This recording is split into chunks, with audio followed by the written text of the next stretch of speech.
오늘 느헤미야 6장 말씀을 통해서 우리 순결한 지혜가 음모를 이긴다라는 제목으로 함께 은혜 나누시는 시간 되겠습니다. 영적 전쟁에 대한 세 가지 중요한 사실이 있습니다. 첫 번째 사실은 사단이 존재한다는 사실입니다. 어떤 사람들은 사단이 없다, 지어낸 이야기다라고 말하는 사람도 있습니다. 또 반대로 어떤 사람들은 모든 것이 사단과 마귀의 짓이라고 이야기하는 사람이 있습니다. 만약 모든 것이 사단에 의해서 이루어지는 것이라면, 그러한 세상 속에 살고 있다면, 우리가 행하는 모든 것들이 뒤에서 사단이 조종하는 것이라면 여러분들 두려움 속에서 우리는 살아갈 수밖에 없습니다. 사단은 존재하지만 모든 것이 사단의 행위라고 할 수 없다는 것이죠. 두 번째 사실이 있습니다. 우리가 이 영적 전쟁의 두 번째 사실, 영적 전쟁의 전략이 필요하다는 사실입니다. 사단은요, 그리스도인들을 무너뜨리기 위해서 전략과 전술을 짜고 다가옵니다. C.S. 루이스가 쓴 스크루테이프의 편지에 보면 사단의 전략을 저희가 잘 알 수가 있습니다. 얼마나 교묘하게, 얼마나 전략적으로, 얼마나 다양한 방법으로 하나님의 교회와 하나님의 사람들을 무너뜨리는지 우리는 알아야 합니다. 사단과 마귀의 존재가 전략과 전술을 가지고 우리에게 다가오기 때문에 우리도 전략과 전술을 가지고 대응을 해야 합니다.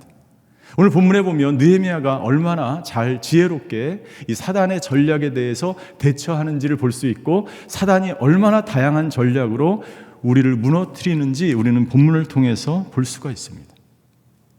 세 번째 영적 전쟁의 사실이 있는데, 그 사실은 뭐냐면 예수님이 이미 영적 전쟁에서 승리하였다는 사실입니다. 따라서 여러분들, 이미 승리하신 그 예수님을 우리가 온전히 신뢰하면 우리도 이 세상 가운데서의 어떤 영적 전쟁도 이길 수 있다는 거예요. 왜냐하면 그 예수님께서 지금 이 시간 저와 여러분들과 함께 하시기 때문입니다. 이미 영적 전쟁에서 이기신 그 예수님께서 어떤 질병과 어떤 마귀의 어떤 사단의 음모와 계략과 그 어떤 것에서도 승리할 수 있도록 우리를 도우시고 우리에게 능력 주시고 우리가 승리하도록 우리와 함께 하시기 때문에 우리는 영적 전쟁에서 승리할 수 있다는 사실입니다. 오늘 본문 말씀을 보면 영적 전쟁의 한복판에서 느헤미야가 승리하는 그런 내용이 기록되어 있습니다. 약 150년 동안 성벽은 무너져 있었습니다. 이 150년 동안 무너져 있는 성벽을 다시 재건한다는 일은 쉽지 않은 일입니다. 더군다나 수많은 세력들이 위협하고 도전하고 허물어뜨리려고 하고 전쟁을 일으켜서라도 어떤 방법을 동원해서라도 이 하나님 나라의 일을 방해하는 일을 지금까지 해왔습니다. 그러나 결정적인 순간이 다가왔어요. 오늘 1절과 2절을 보시면 이렇게 되어 있습니다. 1절 마지막에 성벽이 거의 다 남김없이 다 메워졌어요. 그런데 마지막에 1절 보십시오. 그러나 그때까지도 나는 아직 성문의 문짝을 달지 못했습니다. 성벽은 완성됐지만 문짝은 아직 달지 못해요. 그러니까 여러분들 100% 완성되지 않으면 아직 완성이 안 된 거예요.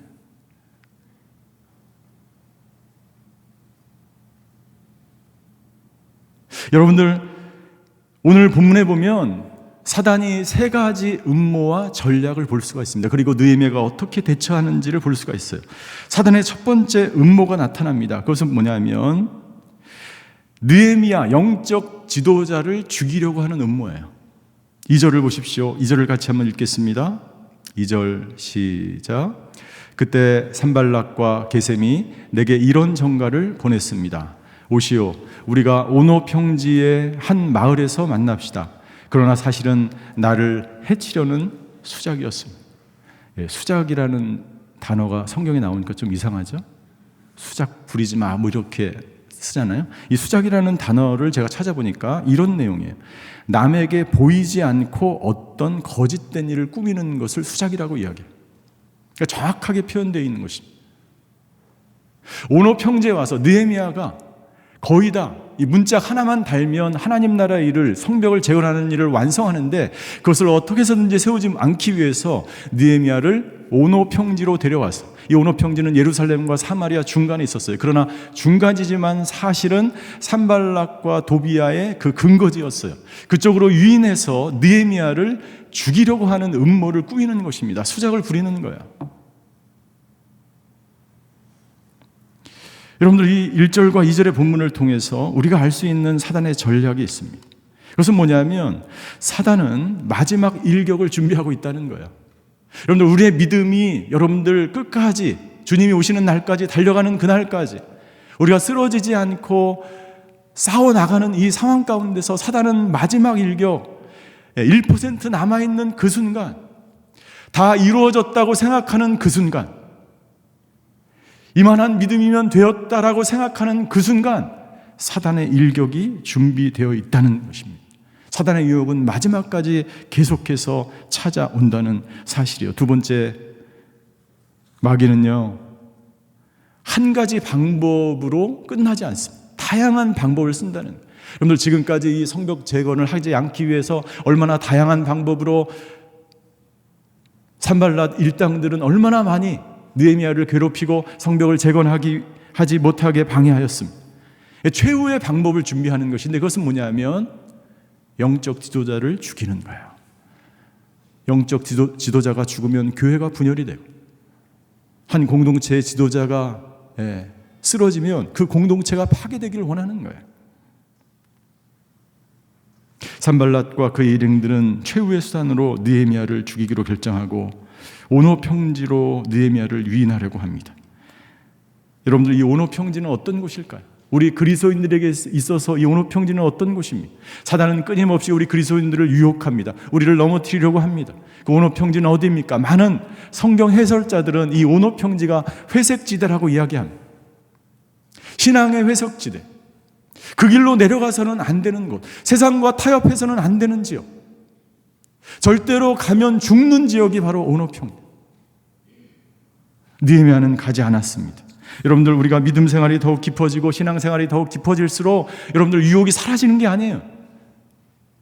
더 큰 믿음을 가질수록 사단은 더 큰 유혹으로 우리를 찾아오는 거예요. 그리고 우리에게 속삭입니다. 오노 평지로 와라. 그렇게 열심히 토요일 날 오후에 이 날씨가 이렇게 좋은데 여기 와서 예배 드릴 필요 없다. 적당히 믿어라. 우리를 유혹하는 지대가 바로 오노 평지인 것이죠. 느헤미야는 이들의 음모를 분별하기 시작합니다. 느헤미야는 정확하게 분별했고 가지 않았습니다. 여러분들, 지도자에게는 분별력이 있어야 합니다. 사단이 어떻게 다가왔는지 알아야 합니다. 그리고 교회에서 사단이 어떻게 이 교회를 무너뜨리고 이 교회를 분열시키고 이 교회 가운데 나타나서 사람들을 이간질시키고 하는지 영적 분별력을 가지고 통찰해야 되는 것입니다. 왜요? 영적 분별력이 있어야 하나님의 교회가 올바로 세워지기 때문이에요. 빌립보서 1장 10절과 11절에서 사도 바울은 빌립보 교회를 향하여 이렇게 권면합니다. 빌립보서 1장 10절에서 11절까지의 말씀을 같이 한번 읽겠습니다. 시작. 최선의 것이 무엇인지 분별할 수 있게 되기를 기도합니다. 그래서 여러분이 그리스도의 날까지 순결하고 흠이 없이 지내 예수 그리스도로 인한 의의 열매로 충만해져서 하나님께 영광과 찬송을 돌리게 되기를 기도합니다. 왜 분별해야 되냐? 첫 번째, 우리가 순결하고 흠이 없기 위해서 분별해야 합니다. 사단은 끊임없이 우리를 유혹하는 거예요. 우리의 순결을 더럽히려고 하는 거예요. 거룩한 교회를 더럽히려고 하는 거예요. 우리는 분별해야 합니다. 두 번째, 왜 분별해야 합니까? 의의 열매로 충만해지기 위해서 분별해야 합니다. 우리 안에 풍성한 그리스도의 열매가 나타나야 합니다. 그런데 자꾸 그 사단의 유혹에 넘어지면 그 열매가 우리에게 나타날 수가 없죠. 세 번째, 하나님의 영광을 위해서, 하나님께 영광과 찬양을 돌리게 하기 위해서 우리는 분별해야 합니다. 지도자일수록 분별해야 합니다. 따라서 우리가 기도해야 합니다. 하나님, 이 나라의 지도자들에게 분별의 영을 더하여 주시옵소서. 모든 교회 지도자들에게 영적인 분별력을 더하게 하여 주시옵소서. 그것이 하나님의 영광을 드러내기 때문에. 느헤미야는 자신을 죽이려는 음모에 빠지지 않았어요. 회색지대로 가지 않았어요. 그럼 어떻게 하였을까요? 3절과 4절입니다. 3절과 4절, 느헤미야는 단칼에 거절을 합니다. 그 이유가 무엇입니까? 내가 이 큰 공사를 하는데 자리를 비울 수 없다는 거예요. 무슨 말입니까? 나는 하나님 나라의 사역을 맡은 사람입니다. 이 사역을 중단할 수 없습니다. 여러분들, 느헤미야는요, 다른 변명을 하지 않았어요. 다른 답변을 하지 않았습니다. 있는 그대로 답변합니다. 사실 있는 그대로 이야기합니다. 그리고 자신의 우선순위가 무엇인지를 말합니다. 여러분들의 우선순위는 무엇입니까? 자신의 우선순위가 분명한 사람은 온오평야로 가지 않습니다. 회색지대로 가지 않아요. 세상으로 나아가지 않습니다. 영적 분별력이 있는 사람은 세상과 타협하지 않습니다. 그리고 나는 그리스도인이기 때문에, 나는 영적 지도자이기 때문에, 나는 하나님의 사람이기 때문에, 하나님이 나에게 이 사역을 맡겨주셨기 때문에 나는 갈 수 없다라고 느헤미야는 말합니다. 여러분들, 이 느헤미야 같은 영적 분별력이 저와 여러분들에게 있게 되기를 주님의 이름으로 축원합니다. 느헤미야는 영적 분별력이 있을 뿐만 아니라 그것이 사단의 음모인 것을 깨달았을 뿐만 아니라 그 온오평야로 가지 않았다는 사실이에요. 여러분들, 많은 성도들이 내가 이것이 죄인 줄 알아요. 그러나 죄를 짓습니다. 이렇게 하면 안 되는지 알아요. 그러나 그 길로 가는 것이에요. 많은 성도들이 그것을 알지만, 말씀이 무엇이라고 우리에게 증거하는지 알지만 그 말대로 실행하지 않는 거예요. 저는 영적 분별력이 있을 뿐만이 아니라 영적인 행동이 또한 느헤미야처럼 저희와 여러분들에게 나타나시게 되길 주님의 이름으로 축원합니다. 두 번째 음모가 나타납니다. 산발락 일당들은 계속해서 느헤미야를 쓰러뜨리려 하고 성벽 재건을 완성하지 못하기 위해서 계속해서 공격해 옵니다. 두 번째 음모가 찾아옵니다. 6절과 7절에 보니까 이렇게 되어 있어요. 헛소문을 퍼뜨리는 거예요. 6절과 7절 어떤 소문들입니까? 같이 한번 읽겠습니다. 시작. 다음과 같은 내용이었습니다. 당신과 유다 사람들이 반역을 꾀하고 있고 그래서 성벽도 건축하는 것이라는 소문이 여러 나라에 돌고 있으며 게셈도 그 말이 맞다고 했어. 게다가 이 소문에 따르면 당신이 그들의 왕이 되려고 하며 심지어 예언자를 세우고 예루살렘에서 당신에 대해 유다의 왕이 있다라고 선포하려고 한다는 말을 들었소. 이제 이 소문이 왕께도 보고될 것이요. 그러니 이제 우리가 만나서 함께 의논합시다. 여러분들, 두 번째 음모는 더 힘들 수 있어요. 강도는 점점 세지는 것입니다. 여러분들, 두 번째 음모는 무엇입니까? 지도자에 대한 안 좋은 소문을 퍼뜨리는 거예요. 가짜 뉴스를 퍼뜨리는 것입니다. 여러분들, 요즘에 유튜브에 얼마나 가짜 뉴스가 떠돌아다니는지 아십니까? 가짜 뉴스가 뜰 때마다 저희 어머님이 저에게 전화를 해요. 이거 이렇다는데 사실이냐? 네, 가짜 뉴스예요. 그 유튜브 보지 마세요. 90이 다 돼 가시는데 유튜브 보세요. 근데 가짜 뉴스를 많이 보세요. 여러분들, 오늘 본문에 보십시오. 이 가짜 뉴스에 대한 사실이 소문을 퍼뜨려서 느헤미야를 곤경의 영적 치명상을 입히려고 하는 거예요. 자, 여기 6절 7절을 보십시오. 당신과 유다 사람들이 반역을 꾀하고 있다라고 하는 소문이에요. 그래서 성벽을 건축한다는 소문이에요. 여러분들, 세상 사람들의 특징은 뭐냐면요, 세상적인 것을, 영적인 것을 세상적으로 바꾸어서 소문을 퍼뜨립니다. 하나님 나라의 일과 세상 일을 혼돈해서는 안 됩니다. 하나님 나라의 일과 정치적인 일을 혼돈해서는 안 됩니다. 영적인 것은 영적으로 풀어야 되고 해석해야 돼요. 세상 사람들의 특징은 뭐냐면 영적인 것, 이것을 세상적인 것으로 해석한다는 거예요.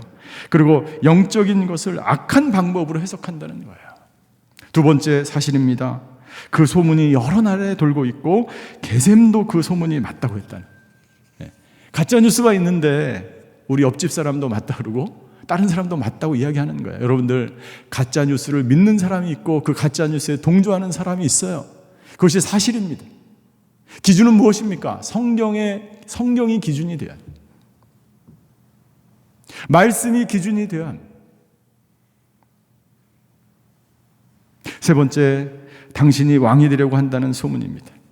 세상 사람들은 정치에 민감합니다. 누가 대통령이 되는지, 누가 지도자가 되는지, 누가 이 나라를 이끌어가는지, 누가 이 교회를 이끌어가는지 민감해요. 정치적으로 이용하는 거예요. 마지막으로 왕도 이 소문을 알게 될 거예요. 페르시아 왕을 말하는 거죠. 여러분, 페르시아 왕이 제일 싫어하는 것이 무엇일까요? 반역하는 거죠. 역모를 꾸미는 거죠.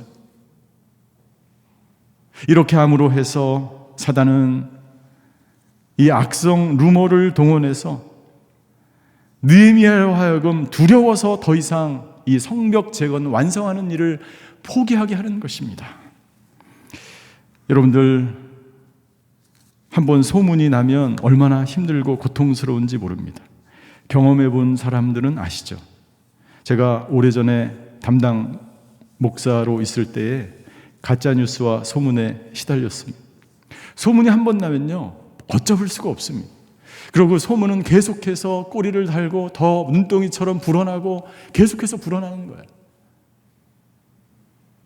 그런데 누가 이 소문을 퍼뜨렸는지 알 것 같아요. 심증은 있는데 물증은 없는 거예요.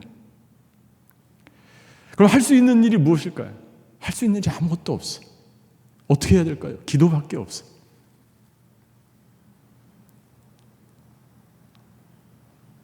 무릎 꿇고 기도하면 그 소문이 서서히 사라지기 시작해. 왜?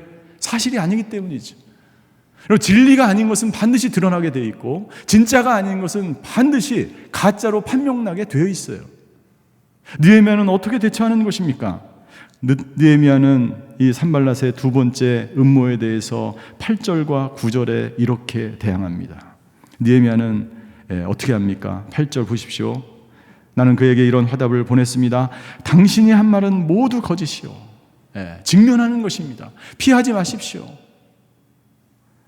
당신이 꾸며낸 것일 뿐 실제로 그런 일은 없어. 그들은 우리에게 겁주려 했습니다. 그렇게 하면 우리가 낙심의 공사를 끝내지 못할 것이라고 생각한 것입니다. 그러나 하나님이여, 이제 제 손을 강하게 하소서. 여러분들 따라해 보십시오. 하나님이여, 제 손을 강하게 하소서. 이 손이라는 것은 능력이라는 의미가 있어요.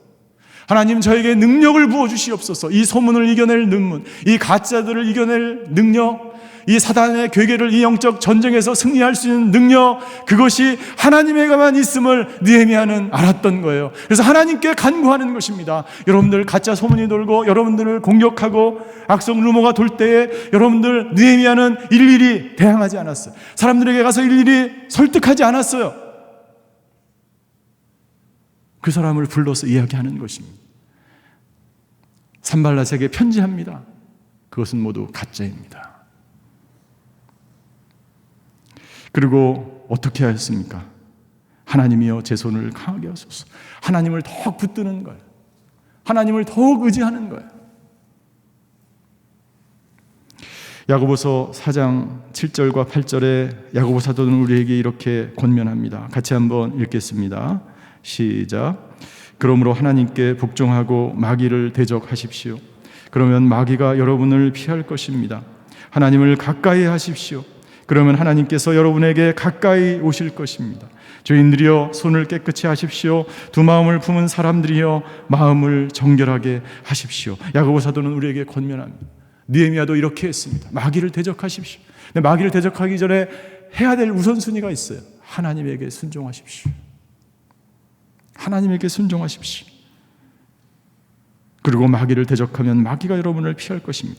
그리고 어떻게 하라고요? 그 다음에 하나님을 더욱 가까이 하십시오. 이것이 영적 전쟁에서 승리하는 방법이요, 이것이 사단의 전략에서 우리가 이길 수 있는 방법이에요. 느헤미야는 세상 사람들의 소문에, 이야기에, 입술에 의지하지 않았어요.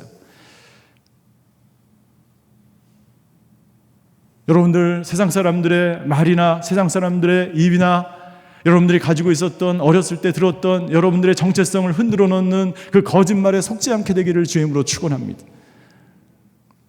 말씀의 모든 것은 다 조작될 수 있어요.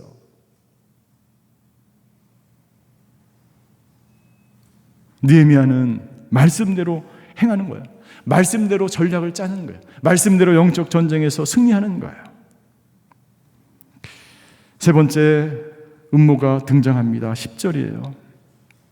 10절, 이 10절의 세 번째 음모는 뭐냐면, 산발랏 일당들이 느헤미야가 더 이상 안 되니까 느헤미야와 가까운 사람들을 매수하기 시작합니다. 그 중에 한 사람이 느헤미야와 가까이 지냈던 제사장인 스마야라고 하는 사람이에요.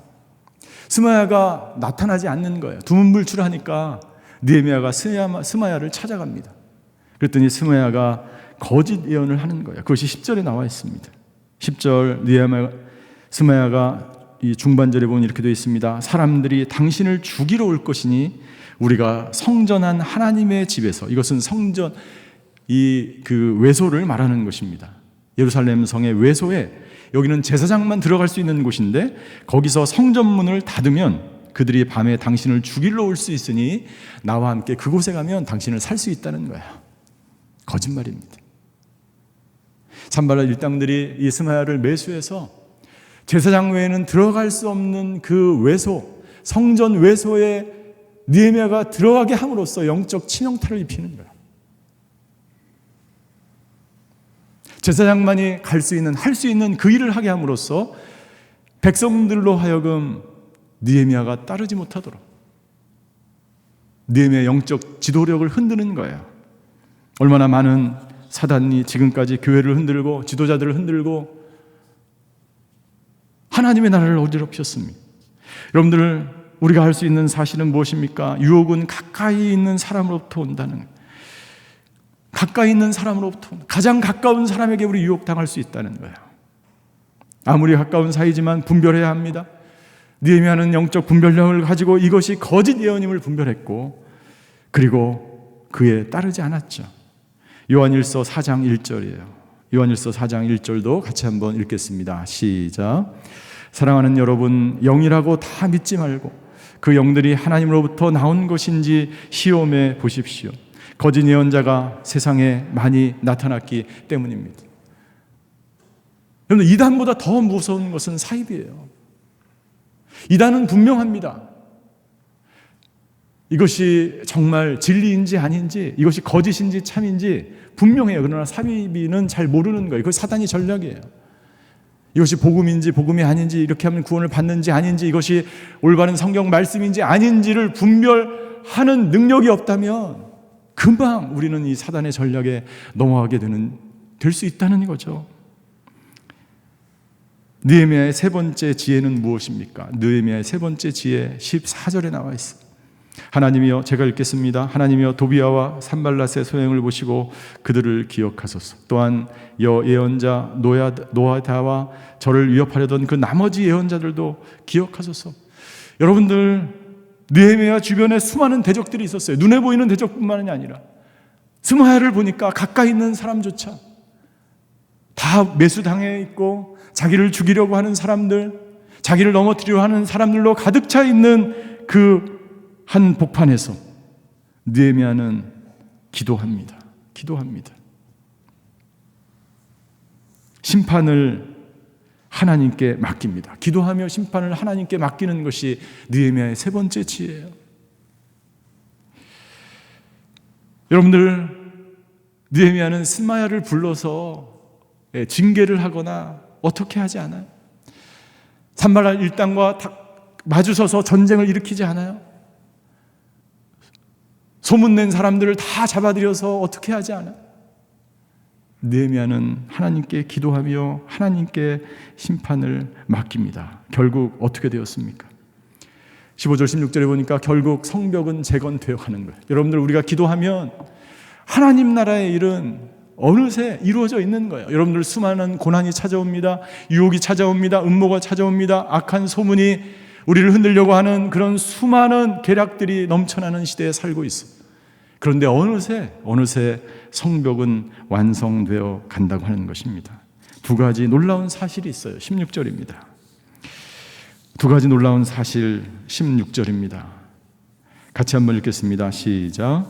우리 원수들이 모두 이 소식을 듣고 주변 나라들이 보고 모두 두려워하고 절망함에 휩싸였습니다. 하나님께서 하신 일임을 그들도 알게 됐습니다. 여러분들, 놀라운 사실 두 가지. 믿음의 사람들, 하나님의 사람들이 기도하면 세상 사람들이 두려워한다는 거예요. 사단이 두려워한다는 거예요. 왜? 영적 전쟁에서 가장 중요한 무기는 기도이기 때문이에요. 영적 전쟁에서 승리하는 비결은 기도이기 때문이에요. 사단이 제일 두려워하는 사람은 무릎 꿇는 사람이에요. 사역을 많이 하고 설교를 잘하고 수많은 하나님 나라의 일을 하고 많은 헌금을 하는 것을 두려워하는 것이 아니라 무릎을 꿇는 한 사람을 사단이 제일 두려워하는 거예요. 왜요?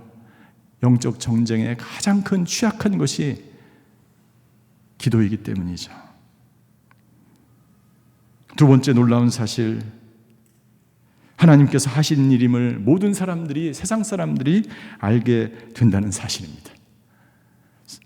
산발락과 도비아 일당, 사단 끊임없이 느헤미야와 유다 백성, 하나님의 사람들을 두려워하게 만들었지만 결국 자기 스스로 두려워하게 되었고, 그리고 이 모든 것들이 하나님의 일임을, 하나님께서 하신 일임을 알게 된다는 사실이에요.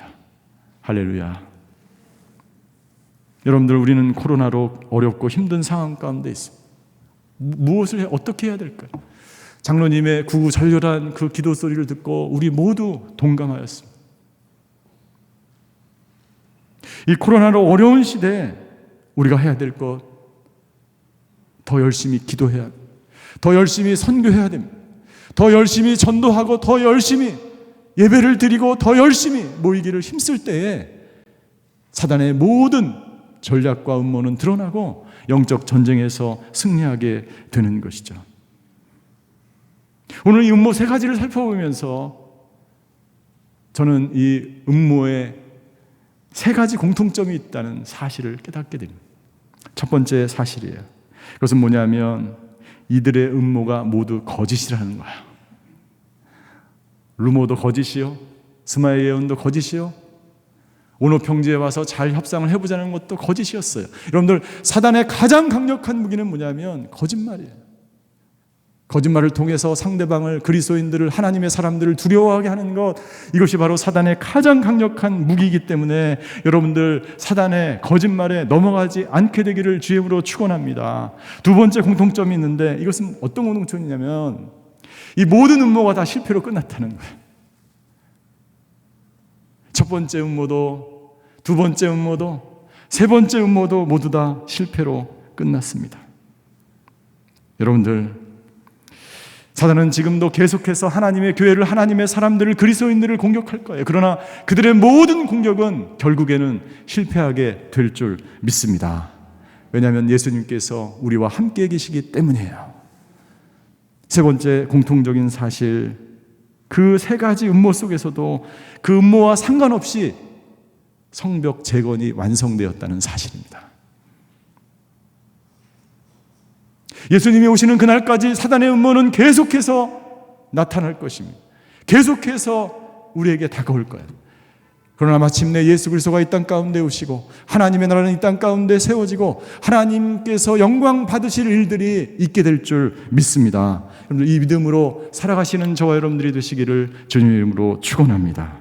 하나님이 이끌어 가시는 그 하나님의 나라는 마침내 완성될 것입니다. 하나님은 느헤미야와 같은 사람들로 우리를 초청하십니다. 우리 가정으로, 우리 직장으로, 우리 일터로, 우리 자녀들에게 하나님은 우리를 불러주셔서 이 영적 전쟁에서 승리하기를 원하십니다. 느헤미야와 같이 영적 전쟁에서 지혜롭게 승리하시는 저와 여러분들이 되시기를 주님의 이름으로 축원합니다. 기도하시겠습니다. 사랑의 하나님, 감사합니다. 사단의 세 가지 음모 속에서도 흔들림 없이 기도하며 하나님을 더욱 가까이 하며 슬기롭게 지혜롭게 이 사단의 음모에서 승리한 느헤미야처럼 아버지 하나님, 우리의 삶, 우리의 직장, 가정, 일터에서 느헤미야와 같이 지혜롭게 영적 전쟁에서 승리하는 저희 모두가 되게 하여 주시옵소서. 감사드리며 예수 그리스도의 이름으로 기도하였습니다.